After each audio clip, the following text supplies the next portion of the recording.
Halo teman-teman, berjumpa lagi dengan saya, Brother Phil.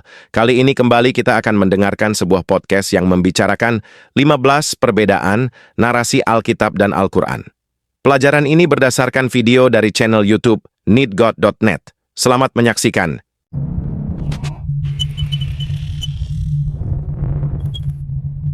Halo teman-teman, hari ini kita akan membongkar sebuah pelajaran yang cukup provokatif ya, yang menyoroti serangkaian perbedaan narasi antara Al-Quran dan Alkitab.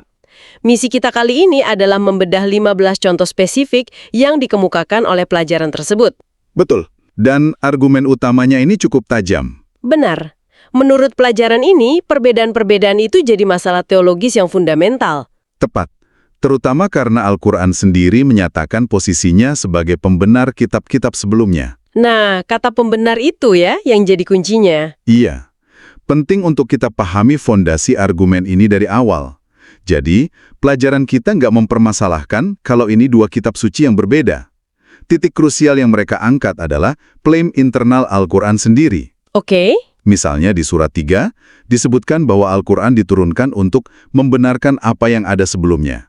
Maksudnya, Taurat dan Injil. Jadi, pelajaran ini seolah-olah bilang, kalau Anda mengklaim sebagai kelanjutan dan pembenar, maka ceritanya harus sinkron. Begitu ya?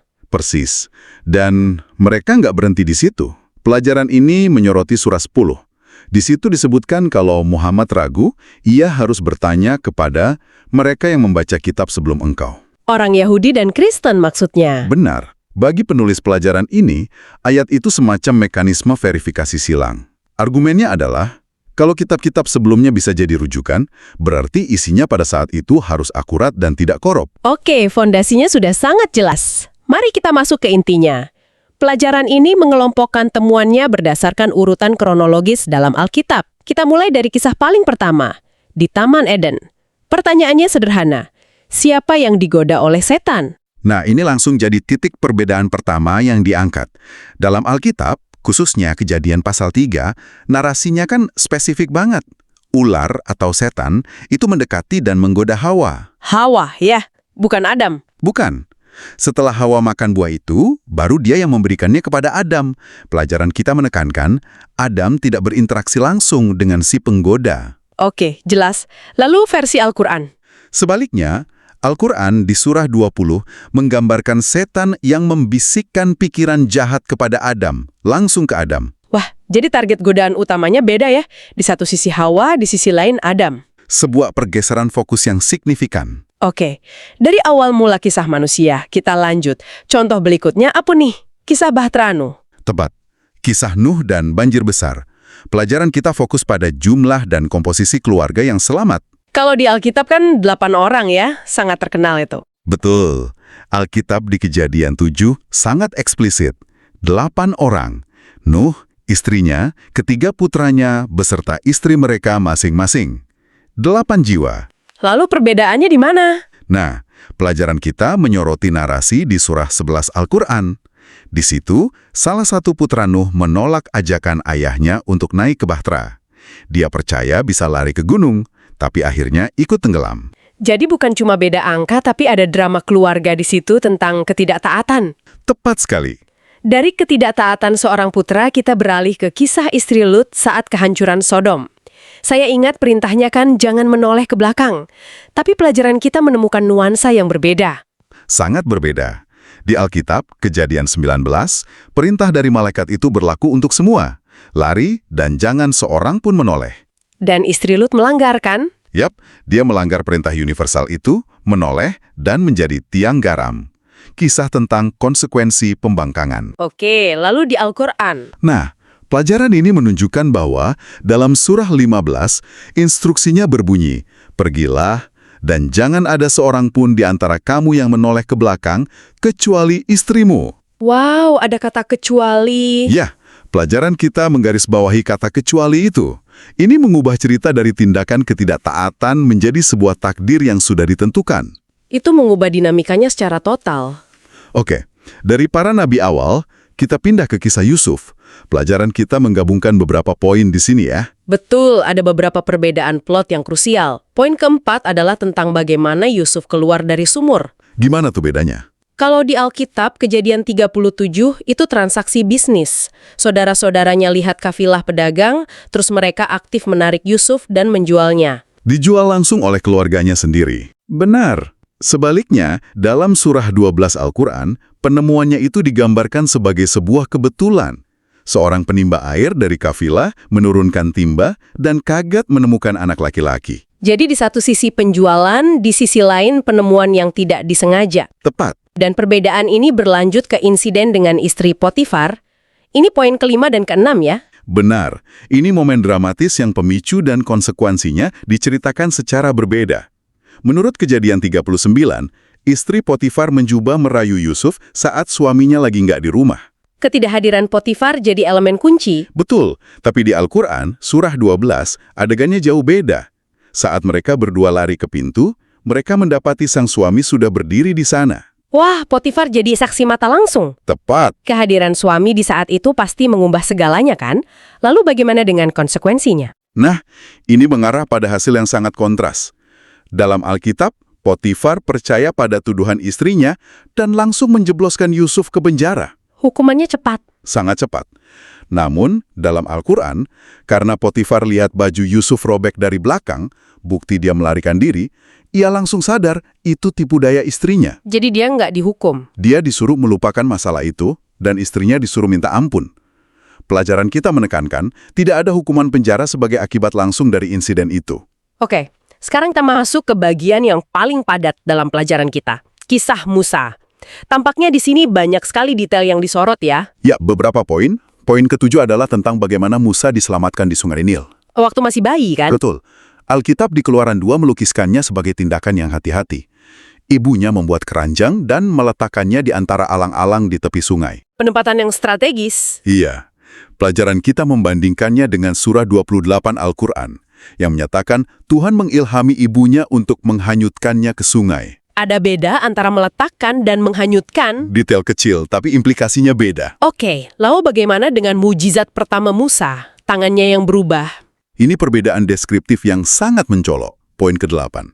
Dalam Keluaran pasal 4, tangannya keluar penuh kusta, putih seperti salju. Kusta kan penyakit ya, tanda yang mengerikan. Betul. Namun, di Al-Quran, misalnya di surah 20, tangannya keluar putih cemerlang, tanpa cacat atau tanpa penyakit. Jadi satu versi itu tanda penyakit ilahi, yang lain tanda keindahan ilahi. Persis. Dari mujizat pribadi, kita ke konfrontasi dengan para penyihir Firaun. Jadi perbedaannya bukan cuma soal jumlah tulah. Tepat. Poin ke-9, fokus pada tongkat yang jadi ular. Alkitab di Keluaran 7 menyatakan tongkat para penyihir itu benar-benar menjadi ular. Sihir yang nyata berarti. Sihir yang nyata, meski akhirnya dimakan ular Harun. Tapi Al-Quran di surat 20 menyajikannya beda. Dikatakan, tali dan tongkat mereka, karena sihir mereka, terbayang olehnya seakan-akan ia merayap cepat. Oh, jadi seperti ilusi optik, bukan transformasi sungguhan. Pelajaran kita menafsirkannya seperti itu. Dan soal tulah Mesir, poin ke-10? Perbedaannya di jumlah dan jenis. Alkitab kan sistematis mencatat 10 tulah. Ya, yang terkenal itu. Sementara Al-Quran di surat 7 menyebutkan 5 tanda-tanda yang jelas. Banjir, belalang, kutu, katak, dan darah. Pelajaran kita bilang, kalau digabung dengan referensi lain, totalnya jadi 9, dan beberapa jenisnya beda. Oke, sampai di sini perbedaannya masih seputar detail narasi. Tapi poin ke-11 ini, tentang tokoh Haman, tampaknya jauh lebih fundamental. Ya, ini salah satu klaim terkuat dari pelajaran yang kita bedah. Menurut mereka, ini adalah sebuah anakronisme. Anakronisme? Maksudnya? Ketidaksesuaian waktu. Gini, di Alkitab, Haman itu kan tokoh antagonis di kitab Ester. Dia hidup di Kekaisaran Persia abad ke-5 SM. Jauh setelah zaman Musa. Jauh sekali, sekitar 800 tahun setelah Musa. Namun, di Al-Quran, misalnya di surah 28, Haman disebut berkali-kali sebagai pejabat tinggi yang bekerja untuk Fir'aun pada masa Musa. Wow. Jadi, menempatkan dua tokoh dari era yang sangat berbeda ke dalam satu latar waktu yang sama. Itu klaimnya ya? Itu klaim utamanya di poin ini. Ini memang perbedaan yang skalanya lebih besar. Dan saga Mesir ini ditutup dengan nasib Firaun di Laut Merah. Poin ke-12 ini menunjukkan dua akhir cerita yang sangat sekali berbeda. Betul, benar-benar bertolak belakang. Alkitab di Keluaran 14 dan Mazmur 136 sangat tegas. Fir'aun dan seluruh pasukannya tewas tenggelam. Ayatnya bilang tidak ada seorang pun dari mereka yang tersisa. Penghakiman ilahi yang total dan final. Betul. Sebaliknya, Al-Quran di surah 10 menceritakan bahwa saat Fir'aun hampir tenggelam, ia berseru dan menyatakan beriman. Dia bertobat di akhir hayatnya. Betul. Dia berkata, "Aku termasuk orang-orang yang berserah diri." Tuhan kemudian berfirman bahwa tubuhnya akan diselamatkan sebagai pelajaran bagi generasi sesudahnya.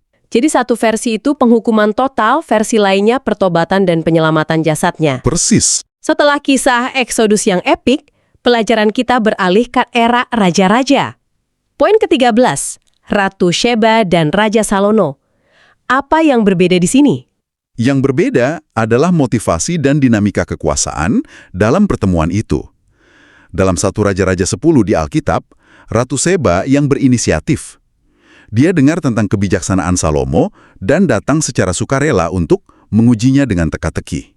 Kunjungan diplomatik antar dua penguasa yang setara. Bisa dibilang begitu. Tapi dalam surah 27 Al-Quran, narasinya terbalik. Sulaiman yang lebih dulu tahu tentang kerajaannya. Lalu dia kirim surat yang memerintahkan sang ratu untuk datang kepadaku sebagai orang-orang yang berserah diri. Jadi bukan kunjungan tapi lebih seperti panggilan dari penguasa yang lebih superior. Dinamikanya berubah total. Oke, kita hampir di akhir daftar. Poin ke-14 tentang Yunus. Ada beberapa detail yang disorot ya. Pelajaran kita menjoroti dua hal. Pertama, waktu tumbuhnya pohon labu. Pohon labu? Iya, Alkitab bilang pohon itu tumbuh untuk menaungi Yunus setelah dia selesai berkhotbah di Niniwe. Al-Quran menyebut pohon itu tumbuh saat dia sakit sebelum diutus kepada 100.000 orang atau lebih. Waktunya berbeda. Lalu yang kedua? Audiensnya. Alkitab sangat jelas, Yunus, seorang Israel, diutus ke Niniwe, ibu kota Asyur. Itu bangsa musuh, misi lintas budaya. Oke. Al-Quran menyebutkan, ia diutus kepada kaumnya, yang oleh pelajaran ini ditafsirkan sebagai bangsanya sendiri. Dan yang terakhir, poin ke-15, kembali ke perjanjian baru. Tentang Zakaria, ayah Yohanes Pembaptis. Berapa lama ia menjadi bisu? Ini perbedaan durasi yang spesifik. Dalam Injil Lukas, malaikat bilang Zakaria akan bisu sampai hari kelahiran putranya. Berarti sekitar 9 bulan ya? Kurang lebih 9 bulan.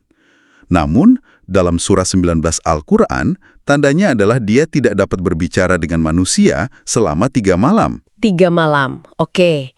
9 bulan melawan 3 malam.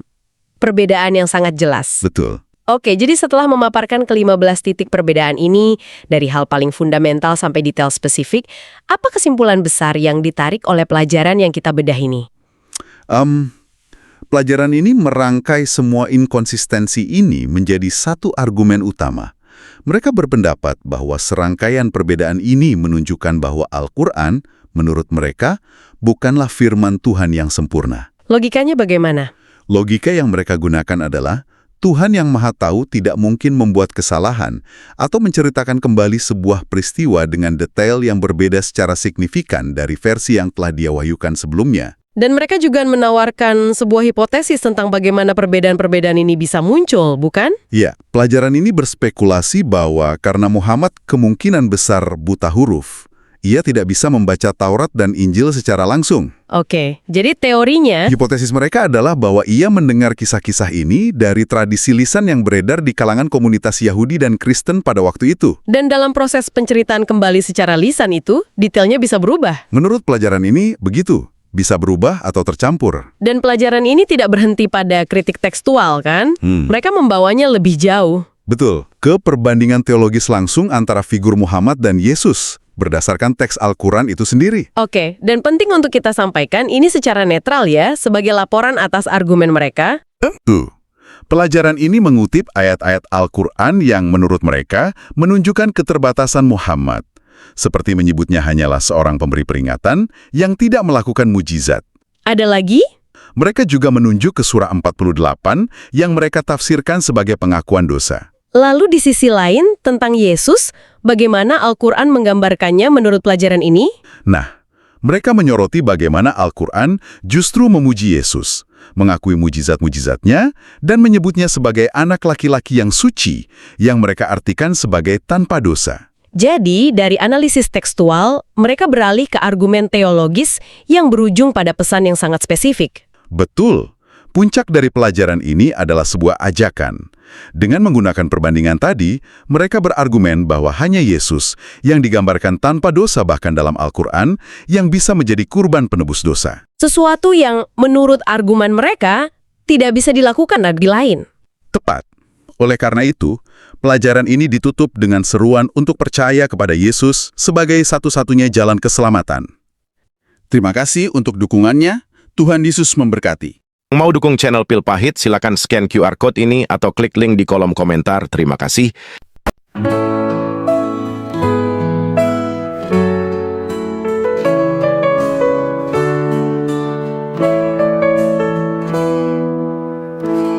Janganlah hendaknya kamu kuati tentang apapun juga.